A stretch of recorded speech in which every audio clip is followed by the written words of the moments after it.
Hey everybody, welcome back to Wiki Good Sports. This is Miami Minute, where we talk about my favorite team, the Miami Dolphins. First and foremost, happy Halloween to those who celebrate it. Don't think I get too many international viewers on this channel, so I'd imagine most of you listening celebrate the holiday. That's why I'm in this little getup. Obviously, not a great day, and in fact, you probably don't have to watch any horror movies this Halloween if you're a Miami Dolphins fan, because the game itself is scary as hell, as pretty much always. So the Miami Dolphins lost to the Buffalo Bills 26-11. What else is new? Another week, another loss. That's 7 straight for the Dolphins. Not great. This comes after, they had a good chance of winning the last 2 weeks. And while they didn't get completely blown out in this game, of course, they lost 35-0. First game against the Bills, 26-11, still not great. Let's start off with the good. Really, the only good thing that I can say is that the Dolphins played very tough in the first half of this game against the Bills. They went into halftime tied 3-3. They really could have gone up 9-3 or even 10-3, or if we're being crazy, 13-3, because Jason Sanders missed a 36-yard field goal. Not something you see him do too often in the beginning of the game. And then at the end of the half, they were in prime position to add another score, at least a field goal. They had issues getting lined up. Mike Gesicki went over. He shifted late. The ball hit him. It was a fumble. The Bills recovered, and they knelt to end the first half. So left at least 6 points on the board. Could have made things a little bit different when they were going down, when it was 20-11. Could have been 20-17. But alas, that was not the case. So Tua, for his part, after another week of speculation about whether or not they were going to add Deshaun Watson through trade, he went 21 of 39 for 205 yards, 1 interception, no passing touchdowns, but he did have a rushing touchdown. And he didn't look too great. The Miami Dolphins offense didn't look great outside of Devontae Parker, who had 8 receptions for 85 yards. Another name who might be traded by the trade deadline. Of course, I'll probably do another episode of Miami Minute later on this week once we find out who is getting traded, who's not getting traded. Hell, maybe the Dolphins will have Deshaun Watson. I personally hope not, but we shall see. Mike Gesicki had 3 receptions for 48 yards, including a 40-yard reception, the longest of his career, the longest throw, that is. I guess that's good. People always say that he can't throw deep. He threw pretty deep on that pass, got 40 yards. That's great. Gaskins had 19 yards on 3 receptions and 36 yards rushing.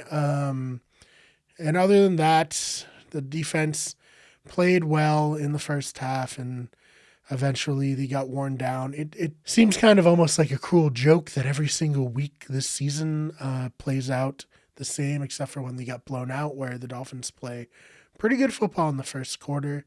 It even had a stat during this game that they were, I think, the 4th team in terms of point differential with plus 22 in the first quarter this season, and then they were in the low 20s and then last for the other quarters.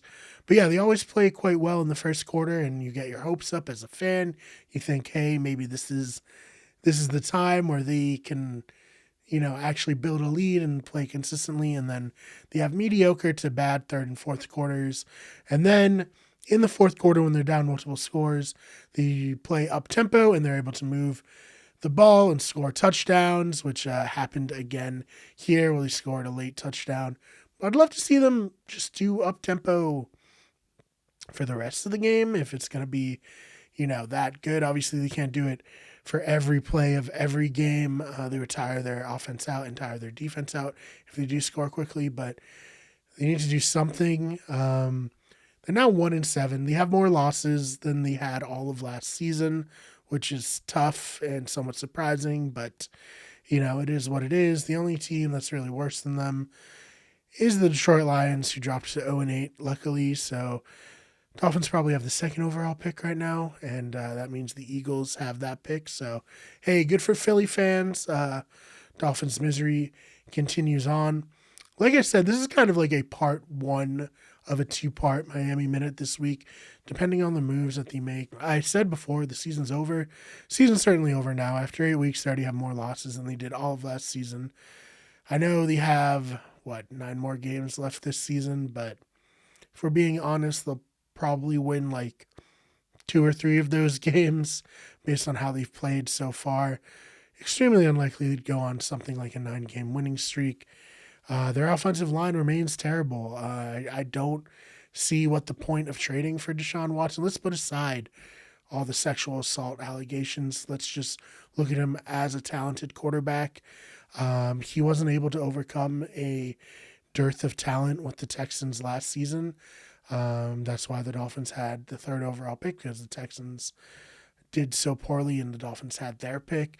Deshaun Watson would just also have no time to throw deep. He would also be running for his life. Perhaps he'd be a little more adept at running as he's a bit more mobile than Tua is, but I don't see how adding Deshaun Watson and trading away future picks is going to save them, or it's going to be any better of a situation than they have with Tua right now.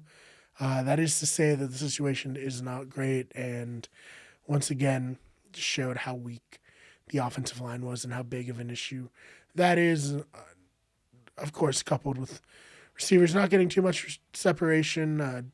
Devontae Parker, like I said, for his part, he played very well, but he did have a drop, and he did have other instances of not just not getting away from the man covering him very well. So we'll see if he's even here this time next week. I tend to think that he's the most likely person to get traded to possible contender, which, I mean, good for him. I like Devontae Parker a lot, but at the end of the day, he's very rarely available for the Dolphins. So we'll see if he goes to another team, if he'll be more available for them. So yeah, let me know your thoughts on another loss to the Bills. That's 7 in a row. That's quite disappointing and hard to accept. We'll see if any moves happen, and of course I'll keep you updated. Let me know what moves you'd like to happen in the comment section down below. Until then, I'm Brian Marr. You can follow me on Twitter at TheFakeMeMarr. That's BMARR. Follow the channel on Twitter at WickedGoodSport or at WGEverything. Instagram at WickedGoodEverything. Twitch at twitch.tv/WickedGoodEverything. And on TikTok, search either WickedGoodEverything for a more comedy, sketch-based TikTok, or Wicked Good Sports for a more comedy in sports, kind of talking directly to the camera, like this style of video. Anyways, while the Dolphins might be disappointing, you all who are watching this are not disappointing. In fact, I'd like to thank you so much for checking us out. We'll see you in the next one, and yeah, that's it.